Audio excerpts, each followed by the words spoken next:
Welcome to the first Intel update of Road to 1.0. Today, we'll be taking a look at two new vehicles, one from each faction. First up is a new Tier 3 vehicle from the GSF, the Cyclone 120mm Mobile Howitzer System. The Cyclone MHS is a mobile artillery platform capable of delivering high explosive firepower over great distances. Although it doesn't have a primary fire mode, its two main abilities can deal significant damage to all types of units. First ability, Barrage, fires several waves of high explosive projectiles over a target area. This ability is primarily used to apply pressure to stationary enemy forces or to soften their positions before attacking.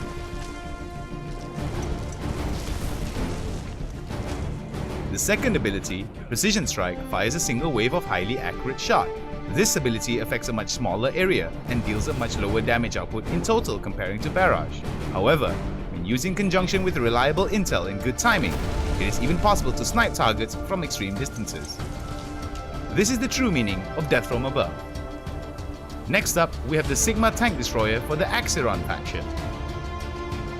Just like the name suggests, Sigma is the ultimate answer to GSF armored vehicles.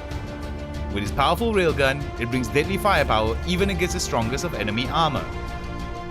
While the weapons are certainly great, the Sigma requires careful planning to use.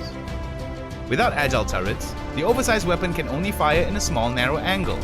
This will require the tank to physically turn its entire vehicle to fire at targets outside its field of fire. The Sigma has a primary ability that allows you to deploy its cannon, increasing its range and firepower but forcing the tank to be immobile.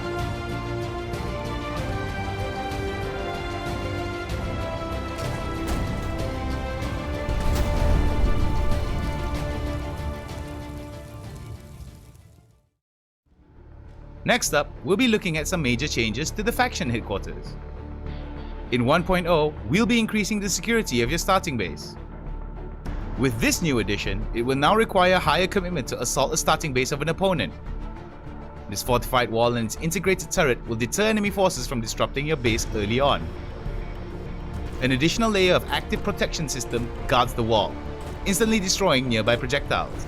These turrets use high-caliber machine guns with explosive rounds, making it highly effective against most enemy types. However, do not be complacent. A committed enemy force can still mount an effective offense with heavier firepower or technology.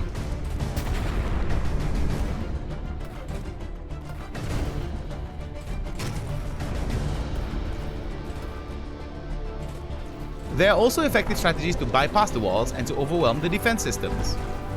With these new defenses available, it is time for commanders to devise new strategies around them.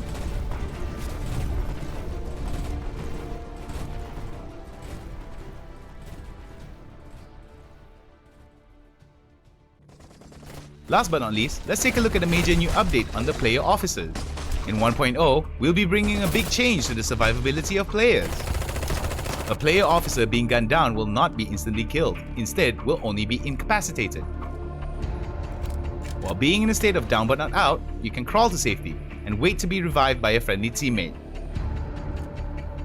When engaging in battle, it is worthwhile to remember to stay with your team. Venturing too deep into enemy territory alone prevents any opportunity to be revived if you're incapacitated. Likewise, when taking down enemy officers, be sure not to allow surviving enemies to sneak away. Keeping each other alive helps to mitigate your team's losses and to continue the fight. Getting revived means you do not lose your inventory and battle suits even if you lose the fight. Remember, teamwork is essential in the front lines. Coordinating the battle with your friendly officers and commanders will always result in better outcomes. That is all we have for today. Be sure to follow us for more intel updates in the next episode of Road to 1.0.